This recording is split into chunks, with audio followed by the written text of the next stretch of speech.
Assalamualaikum warahmatullahi wabarakatuh. Izin melaporkan khusus warga Jorong Kanagarian Batu Basa, kondisi air di Lubuk Batang, aliran air sungai dari Sawah Tengah Simabua sangat besar, karuah hitam. Mohon kepada warga yang berdomisili atau tinggal di bantaran sungai untuk berhati-hati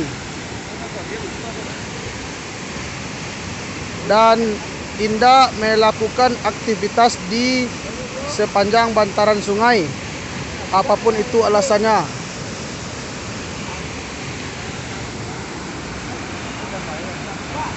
Dan ia bertambah kadang